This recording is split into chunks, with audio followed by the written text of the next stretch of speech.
All right, ready to dive in? Always? Today, it's all about centenarians, people who live to be 100 or older. We've got 2 lectures from Dr. Mario Martinez to dig into. Oh, I love his work. Me too. Mm, He's a psychoneuroimmunologist. Basically, he studies how our thoughts and feelings impact our health. right, the mind-body connection. Exactly. And he spent years studying centenarians all over the world. And honestly, some of his findings are mind-blowing. I bet. It's amazing how many assumptions we have about aging that just don't hold up. That's what I'm excited to explore. Hmm. Like genetics, for example. It's always, oh, it's in your genes. Yeah, you hear that all the time. But Dr. Martinez says genes only account for about 25% of the factors influencing longevity. Only 25%. Yeah. So what about the other 75%? Well, lots of centenarians don't even have a family history of longevity, so there's got to be more to it. For sure. And remember that saying, you are what you eat. Yeah. Well, it might not be entirely true either. Yeah. At least not in the way we usually think. Okay, now you've got me curious. Get this. According to Dr. Martinez, there are no vegan centenarians. Really? You know what? It kind of makes sense. Right. It seems like it's less about specific diets and more about just enjoying what you eat. In moderation, of course. Absolutely. Balance and pleasure are key. And here's another shocker. Stress isn't always a bad thing. Wait, what? Dr. Martinez actually argues that certain types of stress can be good for you. You're kidding, right. So, like, the stress of putting this podcast together is actually beneficial. Well, if you're engaged in meaningful work, like I'm sure this is for you, or if you're standing up for something you believe in. Okay, that's a little comforting. But how does that work? He differentiates between empowering stress and distress. Training for a marathon, that's stressful, but it makes you stronger. It's a challenge you choose. Right, makes sense. Distress, on the other hand, is like being stuck in endless traffic. It's chronic, out of your control, and that's what wears you down. I feel that. So Yeah. it's not about avoiding stress altogether, but understanding the different types. So we talked about genetics and stress, things people assume influence longevity. What about Alzheimer's? Oh yeah, that's a big one. Is it just part of getting older, or what? Dr. Martinez challenges that too. He says even with some brain deterioration, people can stay sharp well into their later years. Seriously. So our brains can actually adapt and compensate. It's incredible. Our brains are so resilient. That is incredible. Are there real-world examples of this actually happening? Absolutely. He talks about a study done with nuns. They were known for their sharp minds and longevity, but when they studied their brains, What did they find? many of them had physical signs of Alzheimer's. Wow, seriously. But these nuns were still active, engaged, and mentally sharp, defying expectations. It's like our environment and mindset impact how we age. Mm. It makes me think about cultural portals. Yes, that's a crucial concept. Can you remind us what those are?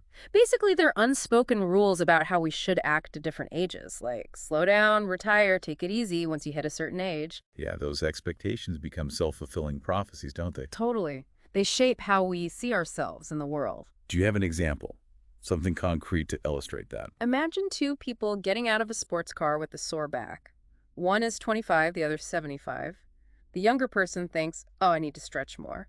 But the older person... They probably think, oh, I'm just getting old. Exactly. Same sensation, but interpreted totally differently. It's their cultural portal. It really makes you think, are we limiting ourselves without even realizing it? All the time. That's why Dr. Martinez is so important. He helps us see those limitations and break free. But before we get into his solutions, there's another key distinction he makes between disease and illness. Wait, aren't those the same thing? Not quite. Okay, break it down for me. Disease is the biological condition. It's universal. Illness is how that disease is experienced and interpreted in a specific culture. I'm starting to get it, but can you give me an example? He has this fascinating case study from Bolivia. There are 3 main socioeconomic groups there: whites, mestizos, and indigenous people. Let's say someone in each group develops anemia.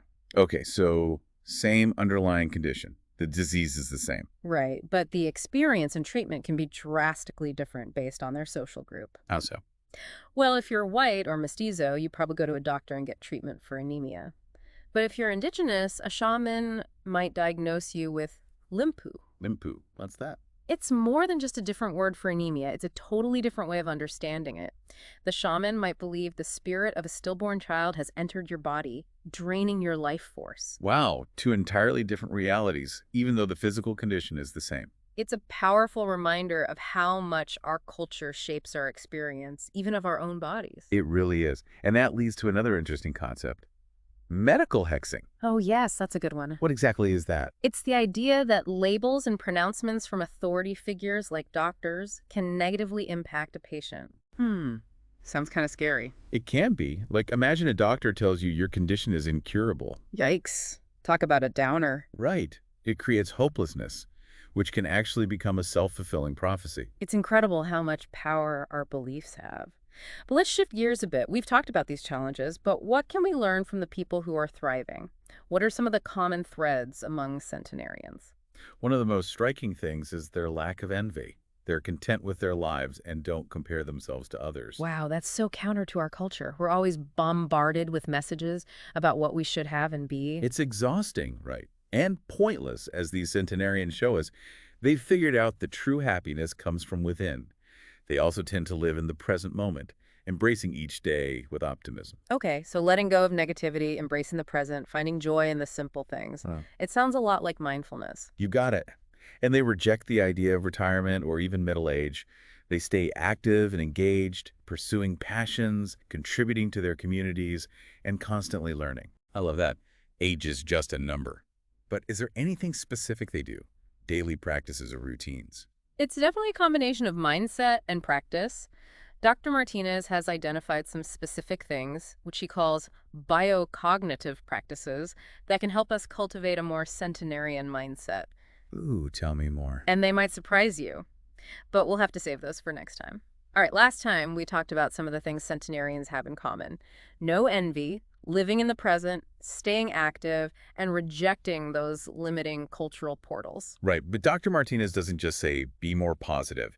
He gives us concrete steps. He calls them biocognitive practices. Exactly. They're things we can actually do to cultivate a more centenarian approach to aging. Okay, I'm ready. Lay them on me. What are these practices? First one might surprise you. He suggests we stop disclosing our age. Wait, seriously. So I should just tell everyone I'm 29 forever. Not quite. It's not about lying. It's about recognizing the power of those cultural portals. Ah, I see. When we define ourselves by our age, we reinforce those limitations. We're putting ourselves in a box. Exactly. Okay, ready for another one? Hit me.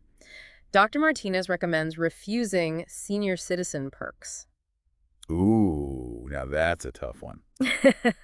I mean, I like saving money. I know. But it's not about the money itself. It's the message we're sending ourselves.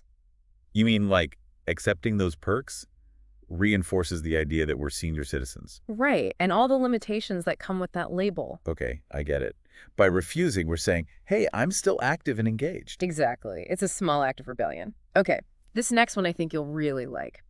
Commit to lifelong learning and growth. Oh, I love that. Learning new things keeps you young, right? Exactly. Centenarians are always expanding their horizons, exploring new interests, challenging themselves. So take up a new hobby, learn a new language, travel somewhere new. Exactly. The key is to stay curious. Never stop exploring. So true. It's about adding life to your years, not just years to your life. Couldn't have said it better myself. And speaking of adding life, Dr. Martinez also emphasizes joyful activities and relationships. Oh, that's a no-brainer. Who wants to live to 100 if they're miserable? Right. Centenarians really savor the simple pleasures and surround themselves with people they love. Makes sense. It's about quality, not just quantity. Absolutely. And here's another important one. Cultivating gratitude and generosity. Those seem like good things for everyone, not just centenarians. You're right, but they take on a special significance here. When you focus on gratitude, you're less caught up in negativity. And when you're giving back, you create a sense of purpose. Yeah, it's like the best way to find yourself is to lose yourself in the service of others. Exactly. That sense of connection, that feeling of belonging is crucial. Now, let's shift gears a bit. Dr. Martinez also talks about relationships and how they impact our well-being. He introduces this concept called guardians of the heart. Ooh, intriguing. Is this about finding the one? Yeah. The perfect relationship? It's much deeper than that. It's a framework for understanding the dynamics of intimate relationships, how to create a healing environment for ourselves and our partners. Okay, I'm listening. He starts by explaining that early experiences, especially ones that involve emotional pain, can create what he calls archetypal wounds. Archetypal wounds. That sounds heavy. They're like deep-seated emotional patterns that come from experiences of abandonment, betrayal, or shame. And these wounds, they shape how we interact in relationships. Exactly. How we view ourselves, how we navigate intimacy. So it's like a blueprint from our past that we carry into our adult relationships. But what if we're not even aware of these wounds? That's the tricky part. They often operate unconsciously, influencing us without us realizing it. Can you give me an example of how that might play out? Sure, someone with an abandonment wound might constantly seek reassurance from their partner, always afraid of being left. Ah, yeah. Okay, it makes Or sense. someone with a betrayal wound might have trouble trusting, always expecting to be hurt. Right, because they've been hurt before. Exactly. And someone with a shame wound might struggle with self-worth, always seeking validation from others. So we're reacting to our present based on our past hurts. Exactly. But the good news is that Dr. Martinez offers a path to healing. He talks about healing fields.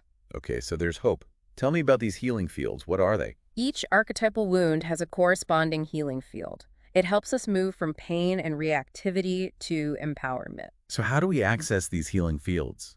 Just think positive thoughts. It's more than that. It's a process of self-awareness, recognizing our wounds, understanding their impact, and consciously choosing to respond differently. So replacing fear with love, insecurity with trust, and self-doubt with self-acceptance. You got it. It's about rewiring those old patterns. And it's not about blaming our past or trying to erase it, right? Right. It's about recognizing how it shaped us and choosing to heal so we can show up authentically in our relationships. So we've been talking about these archetypal wounds and their impact on our relationships. How do we move from recognizing them to actually healing? Dr. Martinez talks about vertical love as opposed to horizontal love. It's a really insightful way to think about relationships. Okay, I'm intrigued. What's the difference? Horizontal love is more about need than genuine connection. It's that constant search for external validation, jumping from partner to partner, always looking for someone to complete us. Trying to fill a void with another person. Exactly. And that kind of love, while intense, is unsustainable. It's based on scarcity, fear, a need to control. Vertical love is different. It's about seeing your partner as a catalyst for your own growth. So less about completion, more about becoming better versions of ourselves together. Exactly. Recognizing that we're both whole individuals choosing to share our lives, support each other, and create something beautiful. Now, that's romantic. But is it just luck, or can we actually cultivate this kind of love? Dr. Martinez says a key is shifting from give and take to offer and receive. Interesting. I haven't thought about it like that. What's the difference? Give and take often implies obligation, keeping score. It can lead to resentment. Yeah, like you're doing something because you expect something in return. Exactly. Offering and receiving is about generosity and gratitude. Giving freely, without strings attached, and receiving with appreciation. That's beautiful. It's about the joy of giving and receiving love, not the transaction. Exactly. And he talks about anticipating your partner's needs. Instead of waiting for them to tell us, we try to sense what they need and offer support. Yes. It's about moving from reactive to proactive, being more empathetic and responsive. So paying attention to those emotional cues, the little things that matter, being there for them in a way that feels genuine. Yes. Cultivating that deep understanding and connection, remembering that relationships evolve and being willing to grow together. But of course, no relationship is perfect. True, conflict is inevitable, right? Right. We're all human. But Dr. Martinez says we can navigate it in a way that strengthens the bond. He says you can either be right or you can be happy, but you can't be both. Wow, I like that. So choosing connection over being right, even when it's hard. Exactly. Sometimes the most loving thing is letting go of that need to be right. And he even cautions against compromise. Really?